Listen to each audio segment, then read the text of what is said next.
자, 오늘 이 새벽에 하나님께서 우리에게 주시는 하나님 말씀은 여호수아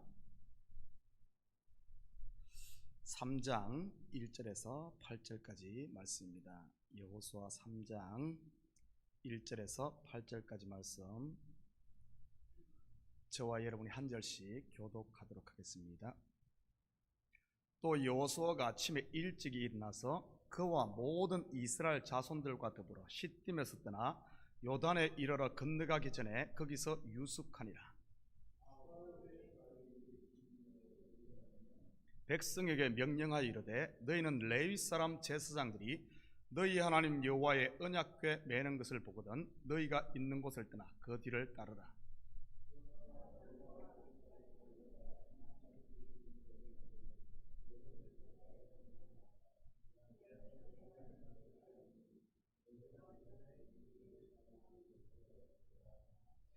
여호수아가 또 백성에게 이르되, 너희는 자신을 성결하게 하라.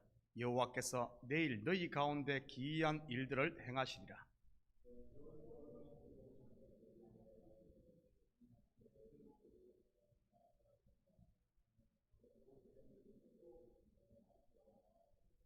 여호와께서 여호수아에게 이르시되, 내가 오늘부터 시작하여 너를 온 이스라엘의 목전에서 크게 하여 내가 모세와 함께 있었던 것 같이 너와 함께 있을 것을 그들이 알게 하리라.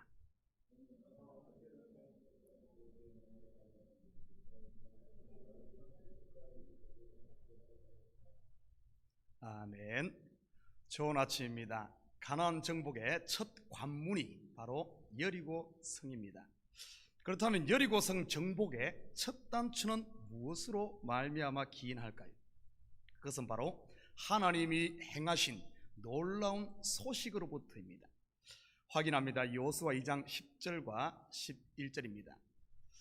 이는 너희가 애굽에서 나올 때 여호와께서 너희 앞에서 홍해물을 마르게 하신 일과 너희가 요단 저쪽에 있는 아모리 사람의 두 왕 시온과 옥에게 행한 일, 곧 그들을 전멸시킨 일을 우리가 들었음이니라. 우리가 듣자 곧 마음이 녹았고 너희로 말미암아 사람이 정신을 잃었나니 너희 하나님 여호와는 위로는 하늘에서도 아래로는 땅에서도 하나님이시라. 이게 영적 싸움의 실제입니다. 겉으로는 골리앗처럼 거대해 보이고 아낙 자손 거인들이 지키는 여리고 성일지라도 복음의 소식, 즉 말씀 앞에 마음이 녹고 정신을 잃는다는 사실입니다. 이것을 한마디로 전력 상실이라고 하지요. 복음 앞에 사단은 머리가 밟힌 것입니다. 거짓이 사단이 쓰는 가장 강력한 무기 아닙니까? 이 거짓은 진리 곧 말씀 앞에 무력화되지요. 은혜와 말씀으로 무장된 성도들 앞에 사단의 세력이 이와 같다는 사실을 잊지 마시기 바랍니다. 그렇다면 여리고 성의 거민들은 이 소식을 누구로부터 들었을까요? 반말은 쥐가 듣고 낱말은 새가 듣는다는 속담처럼 지나가는 소문으로 들었을까요? 출애굽기 23장 28절입니다. 내가 왕벌을 내 앞에 보내리니 그 벌이 히위 족속과 가나안 족속, 헷 족속을 내 앞에서 쫓아내리라. 설마 왕벌을 순진하게 곤충 벌로 생각하시는 분은 없겠지요? 왕벌은 당시 공포와 두려움의 대상이지요.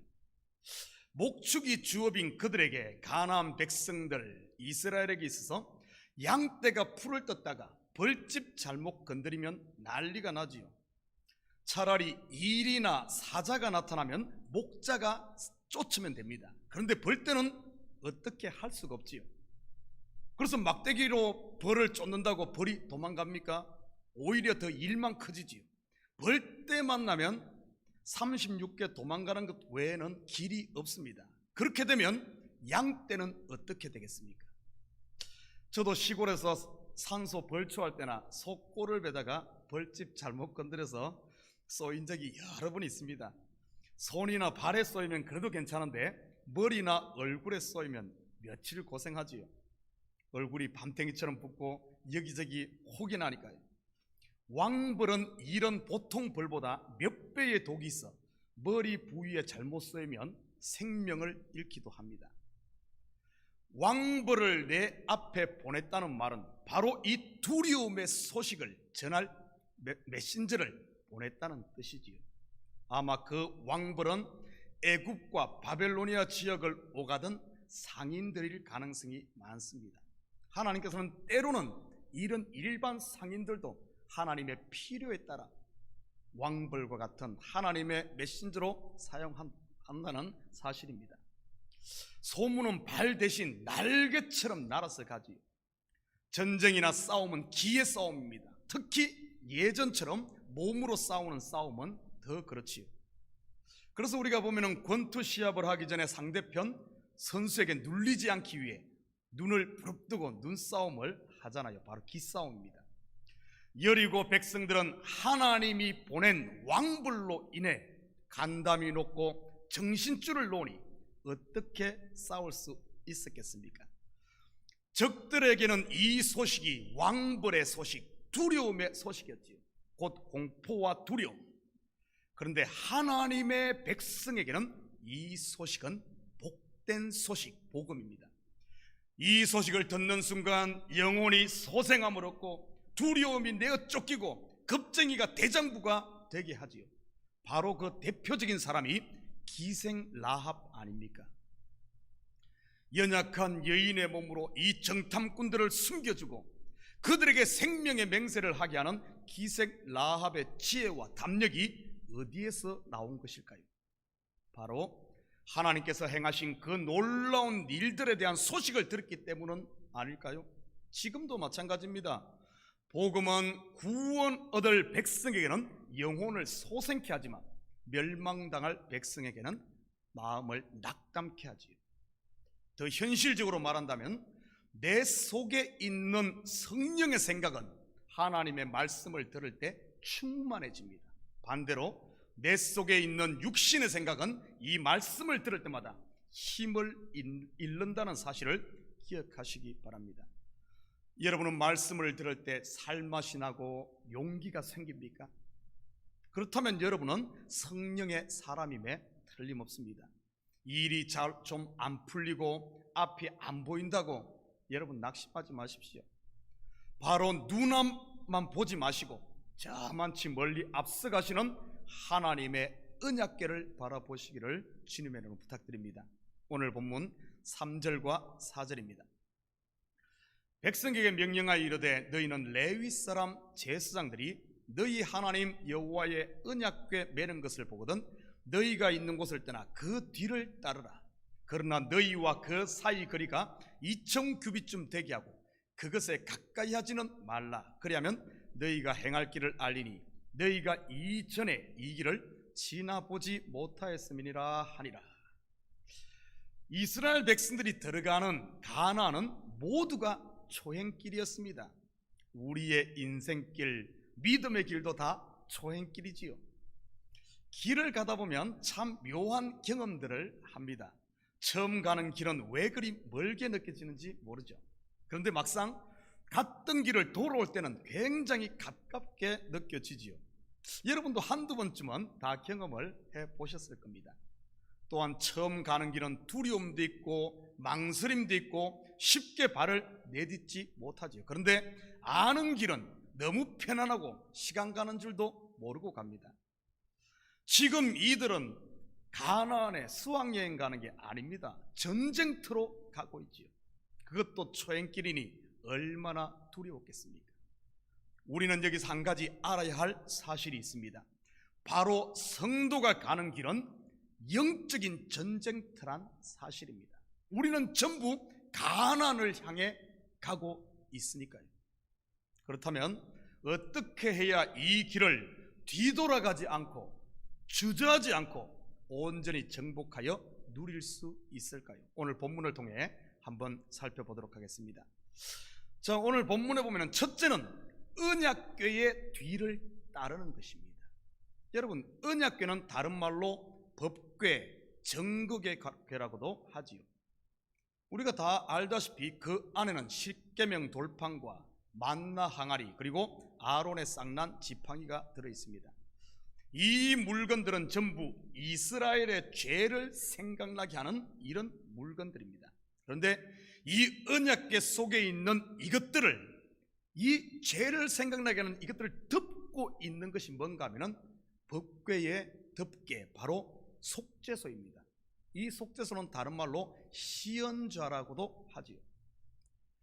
이 언약궤는 지성소에 보관했는데 대제사장이 1년 1차씩 양의 피를 가지고 들어가 속죄소에 뿌림으로 백성들의 죄가 사함받았습니다. 그리고 그 속죄소 위에 하나님이 임재하시지요. 그렇다면 언약궤를 따른다는 말은 무슨 뜻일까요? 언약궤의 실체는 바로 예수 그리스도를 말합니다. 언약궤에 피가 뿌려지면 하나님이 임재합니다. 바로 예수 그리스도가 십자가에 피 흘리시면 하나님과 우리가 화목됨을 그렇게 보여주는 것이지요. 그리고 언약궤는 말 그대로 십계명, 언약의 돌판을 담고 있지요. 십계명, 즉 율법을 완성하신 분이 바로 예수 그리스도입니다. 내가 앞서 싸울 테니 너는 내 뒤를 따라와 탈취물만 거두라는 이런 의미입니다. 이 말은 예수님께서 십자가로 죄값을 다 치르고 사망 권세를 깨뜨리고 구원을 완성할 테니 그 구원에 너희는 참여하라는 말입니다. 곧 은혜 아래 머물라는 이런 말이지요. 요한복음 14장 2절과 3절입니다. 내 아버지 집에 거할 곳이 많도다. 그렇지 않으면 너희에게 일렀으리라. 내가 너희를 위하여 거처를 예비하러 가노니 가서 너희를 위하여 거처를 예비하면 내가 다시 와서 너희를 내게로 영접하여 나 있는 곳에 너희도 있게 하리라. 쉽게 말해 내가 집 다 지어 놓을 테니 들어와서 같이 살라는 말이지요.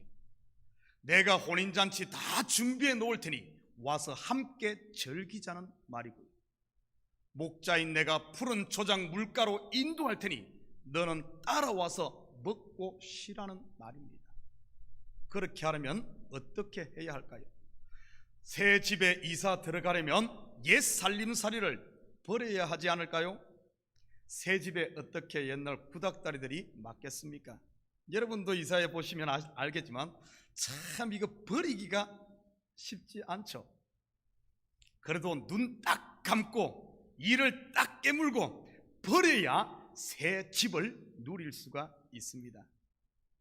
그래서 신앙은 끊임없이 버리는 것입니다. 야곱이 그랬듯이 말이지요. 혼인잔치에 가서 맛을 보려면 어떻게 해야 할까요? 주인이 보낸 예복을 입어야지요. 다른 옷 입고 갔다가는 바로 쫓겨납니다. 우리는 이 사실을 마태복음 25장에서 확인할 수 있잖아요. 푸른 초장에서 꼴을 얻고 쉼을 맛보려면 어떻게 해야 합니까? 목자를 전적으로 신뢰해야만 하지요. 그렇지 않고 어떻게 흠산줄령을 넘을 수가 있겠습니까? 둘째는 언약궤와의 사이에 거리를 두는 것입니다. 언약궤와의 이 거리를 2000규빗쯤 두라고 하네요. 2000규빗은 요즘 이 계산으로 하면은 약 900m 정도 됩니다. 이는 온 이스라엘 백성이 함께 볼 수 있게 하기 위해서입니다. 너무 가까이 있으면 보는 사람은 보지만 나머지는 보지 못하지요. 그때 이 남자 장정만 해도 60만 명이 넘으니 200만 명, 300만 명이 거리를 두지 않으면 어떻게 보겠습니까? 이는 곧 하나님의 약속 말씀은 모두가 보고 따라가야 한다는 뜻이지요. 몇몇 소수의 소유물이 되어서는 안 된다는 말입니다. 여러분, 중세시대의 하나님의 말씀을 몇몇 신부들만이 독점을 해버렸지요. 그러니 암흑시대가 되지 않았습니까?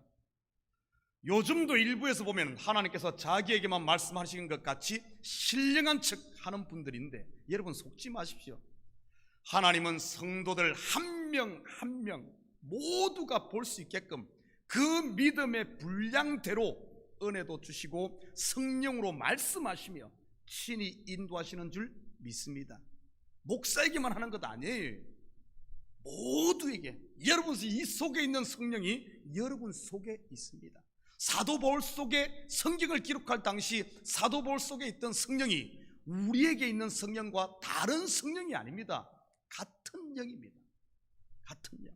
우리가 성령에 충만하지 못하기 때문에, 성령을 바라보지 못하기 때문에, 언약궤를 바라보지 않기 때문에 깨달아지지 않는 것이지 특정인들의 소유물이 아니라는 사실입니다. 내 속에서 말씀하시는 하나님의 소리에 귀 기울이시기 바랍니다.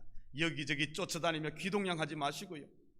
그리고 일정 거리를 두게 한 것은 하나님의 영광과 은혜를 훼손하지 말라는 뜻입니다. 바로 하나님의 이름을 망령되이 일컫지 말라는 말이지요. 셋째는 자신을 성결케 하는 것입니다. 우리 5절 같이 봅니다.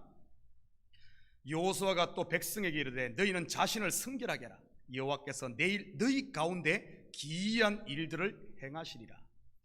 이 전쟁은 힘의 싸움이 아닌 자기를 비우는 영적 싸움임을 보여주지요. 전쟁은 내가 할 테니 너는 내가 한 일들을 보아라 하는 이런 뜻입니다. 자신을 성결케 한 사람만이 하나님의 역사를 볼 수 있으니까요. 성결하지 못한 백성은 하나님의 역사를 천둥 소리로밖에 듣지 못하지요. 그러니 그 속에 두려움과 오해만 쌓입니다. 마치 한 달란트 받은 종처럼 말이지. 우리 확인해 봅니다. 마태복음 25장 24절 25절입니다. 한 달란트 받았던 자는 와서 이르되 주인이여 당신은 굳은 사람이라 심지 않은 데서 거두고 해치지 않은 데서 모으는 줄을 내가 알았으므로 두려워하여 나가서 당신의 달란트를 땅에 감추어 두었습나이다. 보소서 당신의 것을 가지셨나이다. 사랑하는 성도 여러분, 우리가 바로 요단 강가의 이스라엘 백성임을 잊지 마시기 바랍니다. 오늘 하루도 우리와 함께 하시는 임마누엘 하나님의 약속을 바라보며 두려워하지 마시고 여러분 앞에 있는 약속과 축복의 땅으로 발걸음을 담대히 이렇게 옮기는 하루가 되시기를 주님의 이름으로 축원드립니다. 우리 같이 기도합니다. 사랑의 아버지 하나님, 참으로 감사드립니다. 이 아침도 아버지 하나님 저희들을 깨워 주셔서 하나님의 말씀을 듣게 하신 하나님, 맞습니다. 하나님은 우리와 함께 하시고 영원토록 우리를 떠나지 않으시며 임마누엘로 함께 하신다고 약속했습니다. 하나님, 매일매일 삶 가운데 말씀 듣기를 게을리하지 않게 하시고 우리 속에서 말씀하시는 성령의 소리에 귀 기울이며 두려움이 우리를 사로잡는 것이 아니라 담대함이 우리를 아버지 하나님 인도하는 삶이 되게 도와주시옵소서. 오늘 하루도 우리의 발걸음마다 복된 발걸음이요 가나안으로 나아가는 발걸음임을 알고 아버지 하나님 주님만 따라가는 은혜 안에 거하는 하루가 되게 도와주시옵소서. 감사드리며 예수님의 이름으로 기도드립니다. 아멘.